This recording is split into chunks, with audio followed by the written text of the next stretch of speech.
Hello, welcome to the second edition of Copyright Basics, Finding and Using Images. In this video, we will discuss some tips to find and use images. Say for a class project, you want to show how the campus center looks in different seasons, so you find a picture of WPI in the snow. Can you use it? This tutorial will show you how to find images like this for reuse. In this case, as long as they're attribution, you can reuse this image. However, not all images found online can be used. For example, Getty Images learned the hard way when it used an image of the 2010 Haiti earthquake that was posted on photojournalist Daniel Morrell's Twitter account. Definitely, copyright is not lost when images are posted on social media.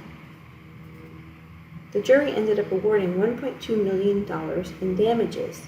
This ended up being a very expensive lesson for Getty Images. There are several sites where you can go to find images for reuse. For example, many government agency websites will have free content, or you can search for the public domain images on Wikimedia, or you can look for licensed content in a Creative Commons search. According to the U.S. Copyright Office, a work of authorship is in the public domain if it is no longer under copyright protection or it failed to meet the requirements of copyright protection. Works in the public domain may be used freely without permission of the former copyright owner.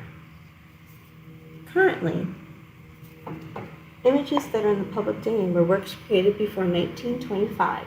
For example, The Great Gatsby from F. Scott Fitzgerald has just entered the public domain and can be freely reused, and groups can be created without permission.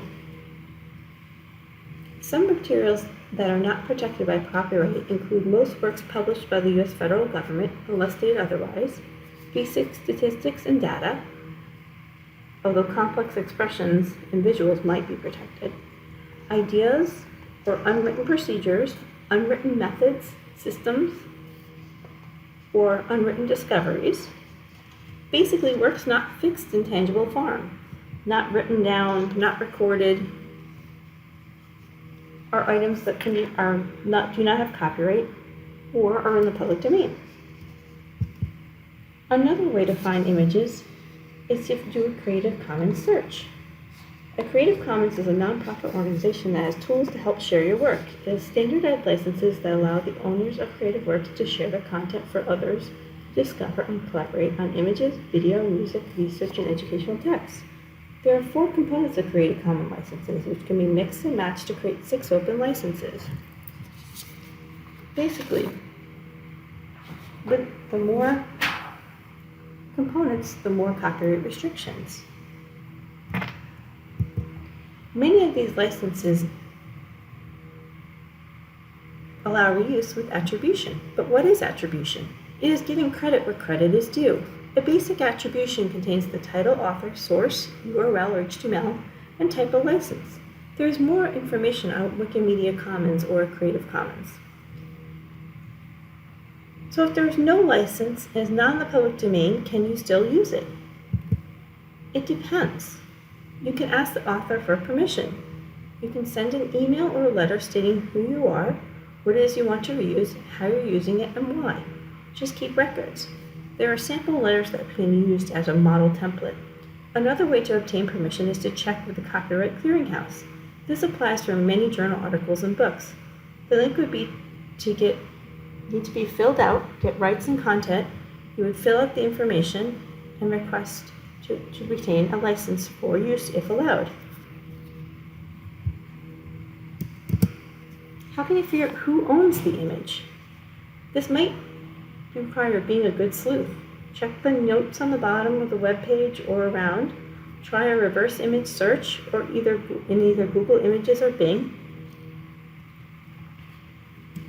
The last thing is, what do you do? Your last tip, if you try to find images in the public domain and there's no license, you can't find the owner, or the owner to get back in touch with you, what do you do? Try creating your own image or photo. Then you can own the copyright and you can control the reuse. Try having a license for reuse. So the best practices for image reuse: try to use your own creations, look for content with Creative Commons licenses, use materials in the public domain, obtain proper permissions in writing, replace a licensed image with content not subject to copyright protection. For example, create your own or find something else. If you have any questions, do not hesitate to ask us in the library.